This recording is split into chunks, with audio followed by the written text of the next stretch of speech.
Good morning. Thank you all so much for joining us for your 10 a.m. news and weather update. I'm Bailey Bockover. Now I'm Dustin Staples. And Charlie Ironmonger will be back with all of you coming up at 11. But for right now, we have a lot to talk about with the heat. Dustin, we have first alert weather days out the kazoo. It's a lot of them. Yeah, just about each and every day carries a chance of some heat indices.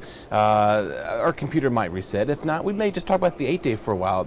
You're on the right one right there. Yeah. So yeah, we'll just see what happens with the things. It may start changing on me because Charlie's over there messing with the computer, so it may pop up some different graphic in a second. Just to give you a fair warning. But real quickly, basically, yeah, the next several days, this is pretty much the story to tell here.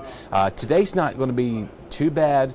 I mean, yes, it's still going to be hot out there, but still overall, those mid-90s are going to feel closer to the low triple digits, upper 90s there for a lot of us as well. And again, this heat indices as we go towards tomorrow and Saturday will be near the peak of the heating of all this event. And then again, as we go towards later on, the start of next week there, we do have a bit of a dip late week. But overall, though, those 5 days here, Saturday, Sunday, Monday, Tuesday, Wednesday, the record is 6 first alert weather days. That was back in June. We had a bunch of rain, we had some storms. We also, of course, had that tropical development that took place earlier this month. That resulted in a few first alert weather days. But these right here, yeah, the hottest stretches we've seen so far this summer. It's probably the hottest stretch we've seen in a while, as temperatures have been in the mid-90s, but upper 90s to this extent is a little different with that too. Heat indices well in those triple-digit ranges for some time. So it is dangerous heat to not be outside, and they say get stuff done early in the morning. It's going to be too hot in the morning, or in the evening. It's going to be too hot in the evening. So it's just like you really have to be careful with everything going on. Yeah, and just talking about those hundreds, I mean, when's the last time we saw triple-digit temperatures here in eastern North Carolina? It's been a while. It's been about 2 or 3 years, I'd say the least. I mean, New Bern hit it, I think, back in 10 years ago, a high of 100. We hit it back in 2023. So basically, when we first got down here, it was hot when we first saw that, and then beyond after that has really been no kind of no consistency triple-digit high temperatures, but heat index is well over 100. Sure, we've had a lot of those already. Right, alrighty. Well, something to watch out for. Thank you, Dustin. And I do want to move on to your latest headlines. There has been a Rocky Mount man arrested in connection with a string of car break-ins and a stolen car. On Monday, Rocky Mount police say they went to the area of Wildberry Drive for reports of vehicle break-ins, including one car that had been stolen. Later that morning, Franklin County deputies say they found the stolen vehicle and apprehended the driver, 26-year-old Christopher Harris, on your screen. Later that morning, Franklin County deputies say after the further investigation, police found that Harris was connected to several other car break-ins that had happened overnight, Friday, July 18th into Saturday, July 19th. Police say the break-ins happened in the areas of Northern Boulevard, Wimberley Avenue, Southern Boulevard, and Club View Court. Warrants reveal that Harris stole several $100s in cash, a pair of headphones, a bank statement, a gun, and other items from some of the cars. On Wednesday, Rocky Mount police charged Harris with the following: larceny of a motor vehicle, 9 counts of breaking and entering a motor vehicle, larceny of a firearm, possession of a firearm by a felon.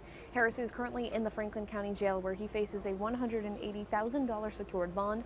Police say the cases are still under investigation. Anyone with information is urged to contact the Rocky Mount Police Department, and we have that number on our website, WITN.com. And in other news, here in Greenville, where we are located, environmental experts were knee-deep in the waters of the Tar River on Thursday, hunting for endangered species. And this is ahead of their bulkhead construction project that's going to be starting very soon, if not already. The city of Greenville says it's all part of a requirement by the U.S. Fish and Wildlife Service ahead of any construction on the Town Common bulkhead replacement project. The endangered species survey involves moving common mussels as well as searching for the elusive Tar River spiny mussel and Neuse River water dog, a rare salamander. Both of those are considered a critically endangered species found nowhere else but the Tar and Neuse River basins. A little fun fact for you. Construction on the $20 million project will begin in August and replace 1,600 feet of steel bulkhead that separates the park from the Tar River. I know if any of you have been walking down there, you've noticed that they have kind of everything blocked off, so it's hard to access a little bit or even see the Tar River in general. But all of that is just part of this project that's going to be starting in August to replace that big wall that sits down there. So it'll look great when it's done. But for now, coastal communities awarded $6 million to boost storm resilience, and what better time than now? The North Carolina Department of Environmental Quality's Division of Coastal Management awarded 32 communities nearly $6 million in resilient coastal community program grants to help strengthen plans and infrastructure to withstand hazardous weather events like hurricanes and tropical storms. We're getting into that time, so perfect time is now. The funding was split among 4 phases. $1.9 million, almost $2 million awarded to communities in phase 1 and 2. That'll help them with the risk assessment and resilience planning. Phase 2 includes Beaufort County, Colerain, Bertie County, Dare County, Elizabeth City, Hyde County, Jacksonville, Pamlico, Pasquotank, and Terrell. $4 million will go towards the communities in 3 and 4. That'll help them with engineering, design, construction, and implementation of the projects.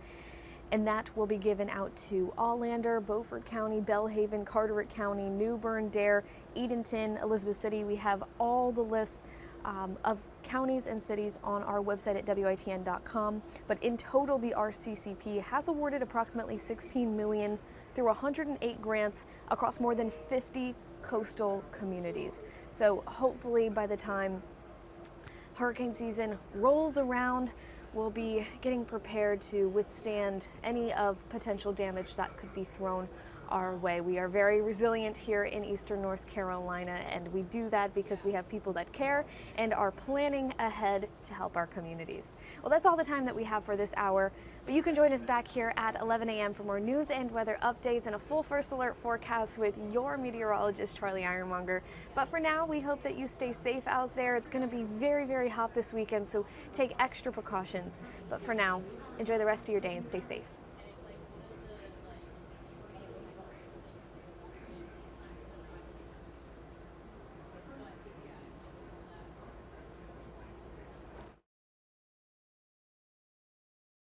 Realty.